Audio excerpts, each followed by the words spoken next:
SEO কোর্সে দ্বিতীয় পর্বে আপনাদের সকলকে স্বাগতম। তো আজকে আমাদের বিষয় হচ্ছে র্যাঙ্কিং ফ্যাক্টর। তো আমরা যেহেতু এসইও কোর্স করতেছি, তাহলে আমাদের সকলের উদ্দেশ্য হচ্ছে এসইও করে যে কোনো একটি ওয়েবসাইটকে গুগলের বা যে কোনো সার্চ ইঞ্জিনের সার্চ রেজাল্টে সবার প্রথম র্যাঙ্কিং বা প্রথম দিকে র্যাঙ্কিংগুলোতে নিয়ে যাওয়া। তো এই র্যাঙ্কিংগুলো আসলে কেন গুগল দেয় একটা ওয়েবসাইটকে, কেনই বা একটা ওয়েবসাইটকে সবার প্রথমে রাখে বা 2 নম্বরে রাখে বা 3 নম্বরে রাখে, বা কেনই বা সবার প্রথম পেজে কিছু ওয়েবসাইটকে রাখে এবং কেনই বা সেগুলো বাদে অন্য কোনো ওয়েবসাইটগুলোকে রাখে না। তো আমাদেরকে অবশ্যই জানতে হবে যে কোন কারণগুলোর কারণে গুগল সবার প্রথমে একটা ওয়েবসাইটকে রাখে। তো এটাই হচ্ছে গুগলের র্যাঙ্কিং ফ্যাক্টর। তো আমরা অবশ্যই কিছু কাজ বা এক্সট্রা কিছু কাজ করার মাধ্যমে কিন্তু আমরা গুগলের সবার প্রথম পেজে বা প্রথম র্যাঙ্কিংয়ে আমরা আমাদের ওয়েবসাইটকে নিয়ে যাব। তো ঠিক কোন কোন কাজগুলোর কারণে বা কোন কোন বিষয়গুলোর কারণে গুগল সবার প্রথমে নেয় বা আমরা কোন কাজগুলো করে খুব সহজে সেখানে নিয়ে যেতে পারবো, সেই বিষয়গুলো জানাটাই হচ্ছে গুগল র্যাঙ্কিং ফ্যাক্টর, বা কোন ফ্যাক্টরগুলোর কারণে আমরা সেখানে নিয়ে যাব সেটাই হচ্ছে আসলে র্যাঙ্কিং ফ্যাক্টর। তো আজকে আমরা এই বিষয়টা সম্পর্কে মোটামুটি একটু ডিটেলসে জানার চেষ্টা করব। তাহলে চলুন শুরু করা যাক। তো র্যাঙ্কিংয়ের যে সবার প্রথম যে বিষয় বা যে ফ্যাক্টরটা রয়েছে সেটা হচ্ছে কন্টেন্টের কোয়ালিটি। তো আমরা যে কন্টেন্টের জন্য আমাদের ওয়েবসাইটকে র্যাঙ্কিংয়ে নিয়ে যাব, হতে পারে সেটা কোনো আর্টিকেল, বা হতে পারে সেটা কোনো ভিডিও, বা হতে পারে সেটা কোনো অডিও, আরও বিভিন্ন কিছুই হতে পারে। তো সেই যে কন্টেন্টটা রয়েছে সেটার কোয়ালিটি সর্বোচ্চ বজায় রাখতে হবে। এখানে আমি কোয়ালিটি বলতে বোঝাচ্ছি যে একজন ইউজার যখন একটা বিষয় নিয়ে সার্চ করে গুগলে এবং আমার ওয়েবসাইটে যদি সবার প্রথম র্যাঙ্কিংয়ে চলে আসে, সেই ওয়েবসাইটে প্রবেশ করে যাতে সে তার সকল প্রয়োজনীয় বিষয়গুলো যাতে সে পেয়ে যায় সেখানে। এখন ধরুন আমি গত পর্বে দেখিয়েছিলাম যে আমরা একটা সার্চ করেছিলাম যে how to make good relationship. এখন আমি এটা লিখে সার্চ করলাম গুগলে, আমি একটা ওয়েবসাইট সবার প্রথমে দেখতে পেলাম। সেখানে ঢুকে যাতে আমার সব প্রয়োজনীয় বিষয়গুলো যাতে আমি সেখানে পেয়ে যাই, এবং সেই আর্টিকেল বা যে বিষয়টাই থাকুক, সেখানে যে কন্টেন্টটা থাকুক, সেই কন্টেন্টটা দেখে যাতে আমার সকল প্রয়োজন সেখানেই মিটে যায়, এরকম একটা কোয়ালিটিফুল আর্টিকেল আপনাকে বা এরকম একটা কোয়ালিটিফুল কন্টেন্ট দিতে হবে। এমন অনেক সময় আমরা দেখি যে আমরা সার্চ করার পর সবার প্রথমে একটা ওয়েবসাইট আসে, সেখানে আমরা ঢোকার পর দেখি যে আমাদের যে প্রয়োজনীয় বিষয়গুলো রয়েছে সেগুলো সেখানে নাই, যার ফলে আমরা কিন্তু বের হয়ে আরও নিচের দিকে চলে যাই এবং নিচের দিকে আরও কয়েকটা ওয়েবসাইট দেখতে থাকি। আবার সেইভাবে যদি আমরা না পাই তাহলে কিন্তু আমরা অন্যভাবে সার্চ করি।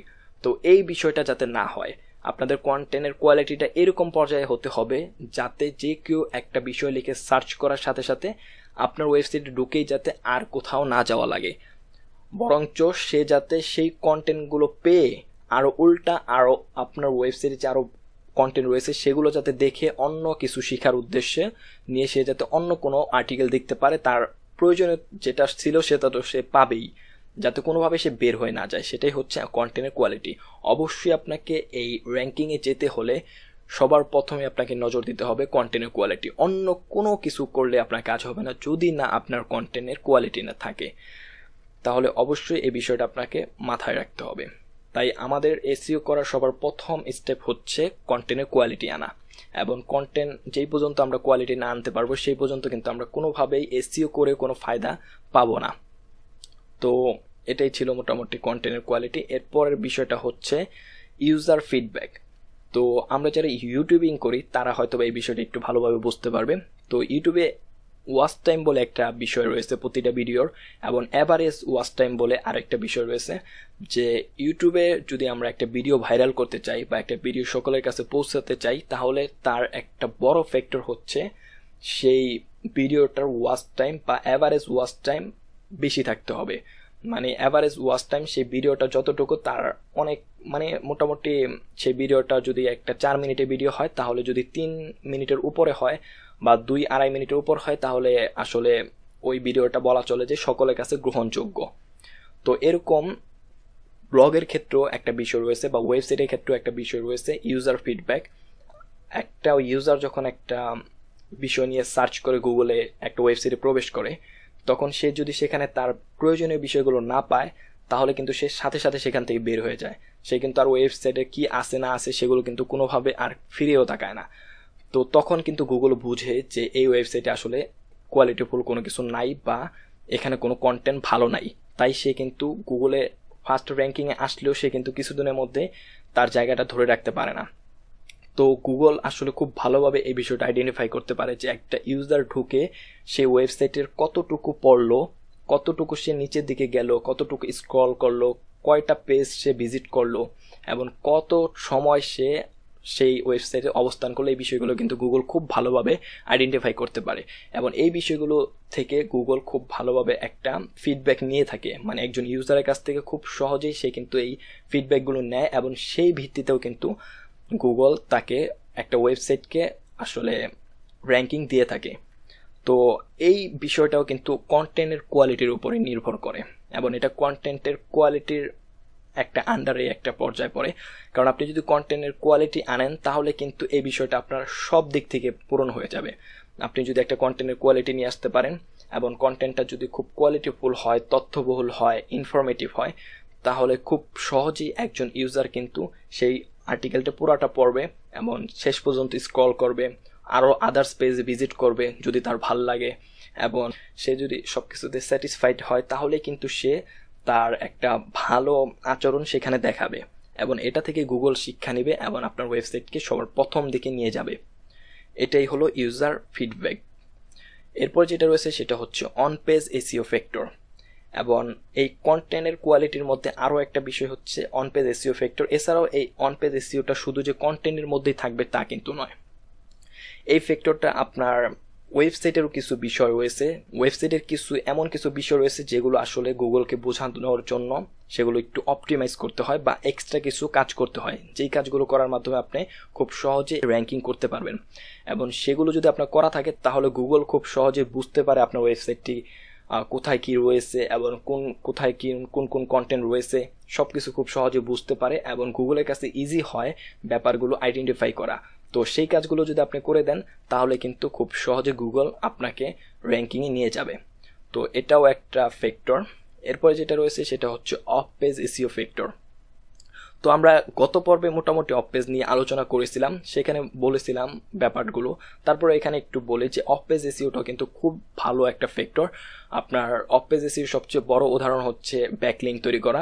আপনি যদি আপনার ইন্ডাস্ট্রি রিলেটেড আরও বিভিন্ন বড় বড় ওয়েবসাইটে যদি আপনার ওয়েবসাইটে লিঙ্ক তৈরি করতে পারেন বা তারা যদি আপনাকে লিঙ্ক দেয় তাহলে কিন্তু গুগল খুব সহজেই বুঝতে পারে যে ওই ওয়েবসাইটে খুব ভালো ভালো কন্টেন্ট রয়েছে, ভালো কোয়ালিটি রয়েছে, যার ফলে সে কিন্তু তার ইন্ডাস্ট্রি রিলেটেড বড় বড় ওয়েবসাইটগুলো তাকে লিঙ্ক দিয়েছে এবং সেই কারণে কিন্তু সে আসলে অনেকটা মানে গুগল বুঝতে পারে যে সে আসলে কোয়ালিটিফুল এবং এই কারণে কিন্তু গুগল তাকে র্যাঙ্কিংয়ে নিয়ে যায়। এরপর যেটা রয়েছে সেটা হচ্ছে ডোমেনের একটা ফ্যাক্টর রয়েছে। এর মধ্যে সর্বপ্রথম যে ফ্যাক্টরটা সেটা হচ্ছে ডোমেনের বয়স কত। ডোমেন যদি বয়স বেশি হয় তাহলে কিন্তু আপনার র্যাঙ্কিংয়ের পসিবিলিটি অনেক বেড়ে যায়, কারণ গুগল সেগুলোকে একটু ট্রাস্ট করতে পারে যে এটা এতদিন যাবৎ যেহেতু সার্ভিস দিয়ে যাচ্ছে তার মানে এই ওয়েবসাইটটি খুবই ভালো ওয়েবসাইট এবং এতদিন ধরে সে টিকে আছে কারণ সে অনেক বছর ধরে কাজ করতেছে। এছাড়াও ডোমেনের অথরিটি রয়েছে, এছাড়াও ডোমেনের ব্যাকলিঙ্ক রয়েছে, তারপরে এই ডোমেনটা কতজনের কাছে কতগুলো ওয়েবসাইটে ব্যাকলিঙ্ক হিসাবে রয়েছে, এই বিষয়গুলো আসলে ফ্যাক্টর করে। এবং আপনি একটু যদি চিন্তা করেন ঠান্ডা মাথায় যে প্রথম আলো.com যেটা রয়েছে আমাদের দেশের সেরা ওয়েবসাইট বলা চলে, তো সেই ওয়েবসাইটে যদি একটা আর্টিকেল পাবলিশ হয় এবং আপনি নতুন একটা ওয়েবসাইট তৈরি করলেন সেখানে একটা আর্টিকেল পাবলিশ হলো, তাহলে কোন ওয়েবসাইটটাকে গুগল সবচেয়ে বেশি প্রাধান্য দেবে? অবশ্যই প্রথম আলো, কারণ প্রথম আলো অনেক দিন যাবৎ গুগলের কাছে কাজ করতেছে বা গুগলের যে সার্চ র্যাঙ্কিংয়ে আসতেছে, রেগুলার ইউজার আসতেছে এবং ইউজারকে খুব ভালো একটা সেবাও দিচ্ছে কিন্তু, এবং ইউজাররাও খুব ভালো একটা ফিডব্যাক দিচ্ছে গুগলকে যে এই ওয়েবসাইটটি ভালো, সে খুব বেশিক্ষণ ধরে তাদের আর্টিকেলগুলো পড়তেছে এবং বিভিন্ন পেজে ঘোরাঘুরি করতেছে প্রতিদিন।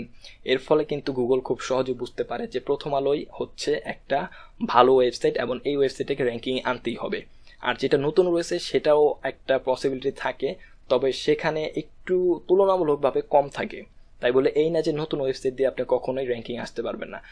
এজন্য আপনাকে অবশ্যই প্রথম আলোতে যেই কোয়ালিটিফুল কন্টেন্টটা দিয়েছে সেই কন্টেন্টের চেয়ে অনেক বেশি ভালো কন্টেন্ট দিতে হবে আপনার নতুন ওয়েবসাইটকে প্রথম আলোর উপরে নিতে গেলে।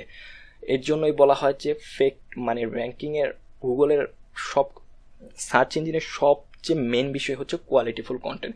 আপনি যদি কোয়ালিটিফুল কন্টেন্ট দিতে পারেন তাহলে আপনার সবগুলো বিষয় অটোমেটিক্যালি চলে আসবে। তো আপনি যদি অন্য কোনো বিষয়গুলো যদি কাজ করতে থাকেন অটোমেটিক্যালি সেগুলো আসলে আপনার ইফেক্টফুল হবে। আপনি যদি কোয়ালিটিফুল কন্টেন্টই না দিতে পারেন তাহলে কোনো কাজই আপনার কাজে আসবে না। যদিও আপনি জোর জবস্ত করে কোনোভাবে গুগলকে বোকা বানিয়ে হয়তো বা চলে গেলেন র্যাঙ্কিংয়ে, তারপরও কিন্তু আপনি খুব বেশি দিন সেখানে টিকে থাকতে পারবেন না। কারণ হলো গুগল খুব সহজেই ইউজারদের থেকে ফিডব্যাকটা নিবে এবং ইউজার থেকে যে ফিডব্যাকটা নেয় সেটার মাধ্যমে কিন্তু আপনি সেখানে ফেল করে যাবেন এবং কিছুদিনের মধ্যে আপনি হয়তোবা সেখানে আপনার নিজস্ব যে পজিশন থাকবে, মানে আপনি যেখানে ডিজার্ভ করেন সেখানে চলে যাবেন। এবং এই হলো মোটামুটি র্যাঙ্কিং ফ্যাক্টর। এরপরে আমরা মোটামুটি প্র্যাকটিক্যাল কাজ করা শুরু করব এবং এই বিষয়গুলো কিভাবে আমরা ইমপ্রুভ করতে পারি, কিভাবে আমরা কোয়ালিটিফুল কন্টেন্ট দিতে পারি এবং কিভাবে আমরা অন পেজ এসইওগুলো করতে পারি, of page SEO, domain authority কিভাবে বাড়াতে পারি ইত্যাদি বিষয়ে আমরা নেক্সট পুরো কোর্সে আলোচনা করার চেষ্টা করব নেক্সট ভিডিওগুলোতে। তো সেই পর্যন্ত আপনারা সকলেই আমাদের সাথে থাকবেন আশা করি। তো ধন্যবাদ সকলকে পুরো ভিডিওটি দেখার জন্য এবং আজকে ভিডিও এখানেই আমরা বিদায় নিচ্ছি। ধন্যবাদ সকলকে।